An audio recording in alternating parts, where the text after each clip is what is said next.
Anda kembali lagi menyaksikan Otomotif Outlook 2023 masih bersama dengan saya Syafina Nasyar. Baik, saya lanjutkan kembali diskusi bersama dengan Pak Arief. Pak Arief, jadi Yes. bagaimana Pak Arief melihat insentif ini?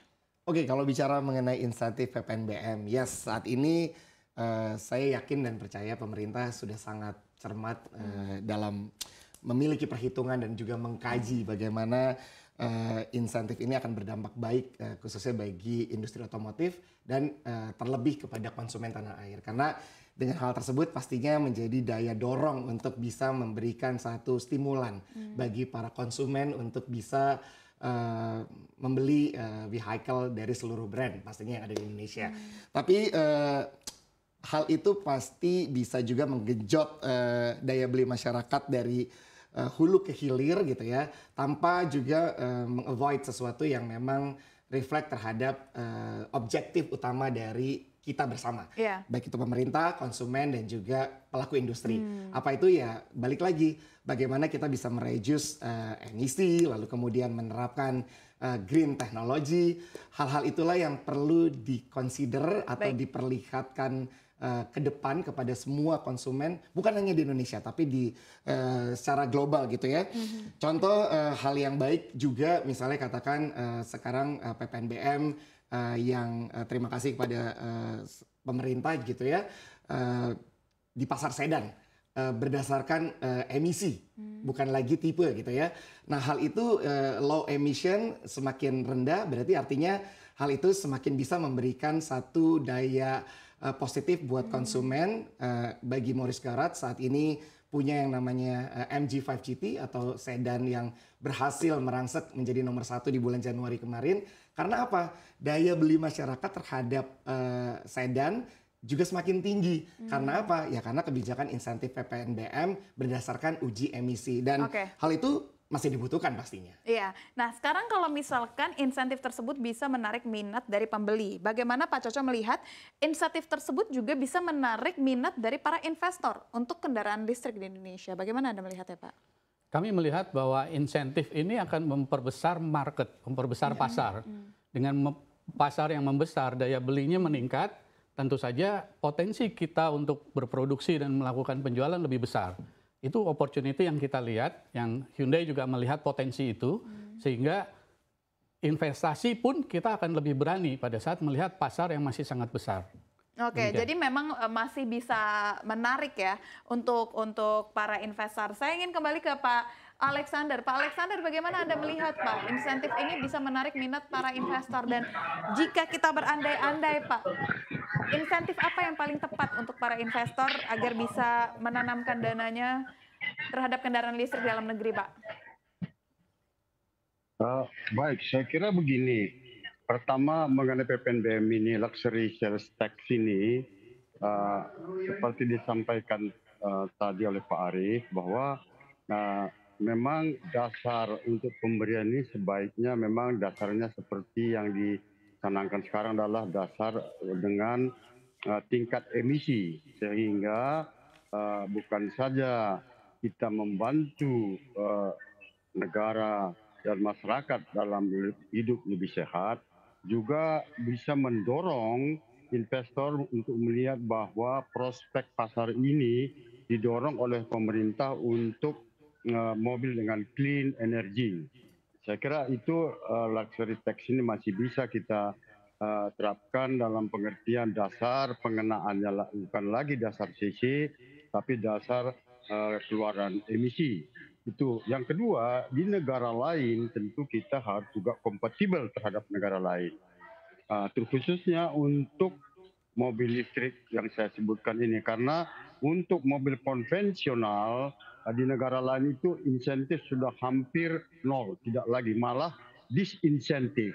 Artinya bahwa orang seperti di Shanghai misalnya, kalau Anda membeli plate dengan internal combustion engine, Anda dikenakan pembayaran kalau nggak salah 12.000 US dollar.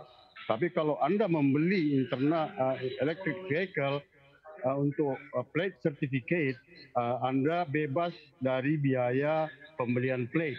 Nah ini adalah dalam bentuk insentif langsung. Yang kedua, China memberikan Nomor polisi. poin Plate.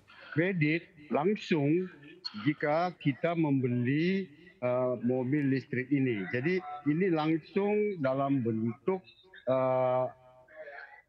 tunai, dalam pengertian cash kepada customer.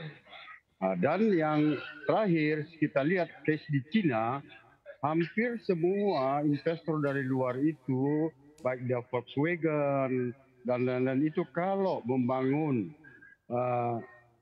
pabrik di China harus join dengan pemain lokal di China. Tetapi kecualinya adalah Tesla. Tesla yang membangun pabrik di Shanghai itu tidak harus join dengan pemain mobil Cina. Ini adalah insentif karena pemerintah Cina tahu dengan membawa Tesla ke Cina ini dampaknya sangat besar. Nah, itu juga tentu pemerintah boleh memikirkan bahwa bagaimana memberikan insentif kepada investor agar membangun pabriknya di Indonesia. Seperti kami membangun pabrik di Cikande itu bukan saja tujuan kami untuk pasar Indonesia, tetapi untuk Asia Tenggara dari prinsipal kami, karena Indonesia setir kanan, jadi semua produksi untuk setir kanan kami produksi dari Indonesia. Jadi memang Baik, Pak Alex. insentif untuk tadi luxury tax PPNBM ini masih diperlukan, tetapi direct insentif itu perlu dilakukan dengan mencontoh apa yang dilakukan oleh pemerintah Cina. Saya kira itu yang saya lihat soal masalah baik, Pak Alex. isu insentif ini. Untuk menutup, singkat saja ke Pak Aref, optimis Pak penjualan akan meningkat tahun ini khususnya untuk perusahaan Bapak? Kalau saya melihat dari perkembangan industri, lalu kemudian data dan fakta yang terjadi di Januari, dan untuk Morris Garage sendiri, baru saja merilis MG4 EV, salah satu electric vehicle dengan daya lesat 7,7 detik, 0 sampai 100, dan yang paling penting adalah modular scalable platform diterapkan dalam MG4 EV, di mana saat ini 51 kWh dengan range 425 km dan bisa di-expandable. Artinya itu juga memperhatikan keberlangsungan tanpa harus change the car, tapi juga menambah teknologi di dalamnya. Teknologi baterai kita 110 mm, tidak lebih besar dibanding kaleng atau botol kemasan gitu ya. Itu merupakan sesuatu hal yang sangat menarik untuk tetap menjaga Indonesia tetap hijau.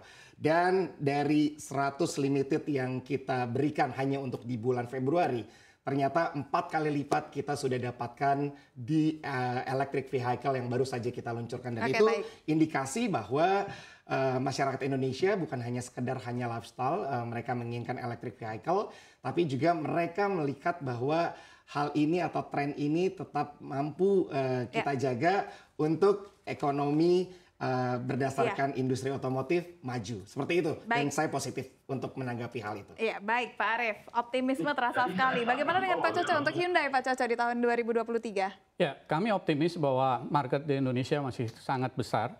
Dan untuk kendaraan listrik tentu saja kami sudah punya Ioniq 5 yang sudah terjual hampir 2.000 unit di tahun lalu. Ya, sehingga di tahun ini kami akan tingkatkan kapasitas produksinya sehingga kami bisa supply kepada customer dengan lebih baik. Kita tahu waktu tunggunya memang cukup panjang karena demand yang begitu tinggi, sehingga kami memutuskan untuk berinvestasi. Hyundai memutuskan untuk menambah kapasitas produksi untuk Ioniq 5 sehingga waktu tunggu yang sebelumnya cukup lama kita harapkan bisa diperpendek. Oke, baik. Ke Pak Alex, singkat saja Pak Alex, bagaimana optimisme Anda di tahun 2023 terkait penjualan mobil? Singkat saja Pak Alex, silahkan.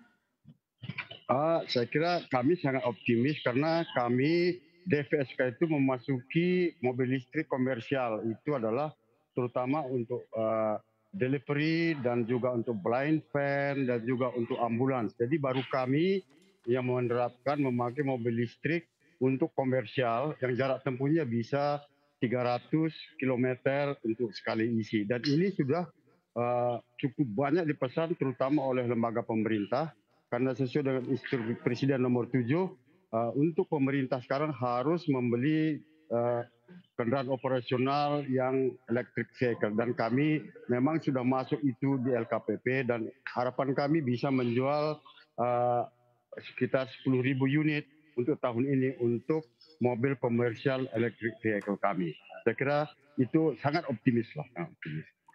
Baik, terima kasih banyak saya ucapkan kepada Pak Alexander Barus, kepada Pak Herlioso, kepada Pak Arief yang sudah bergabung bersama kami. Optimisme masih sangat terasa. Semoga memang optimisme ini bisa benar-benar terjadi hingga akhir tahun 2023 dan menorehkan kembali catatan yang cukup baik untuk perekonomian Indonesia.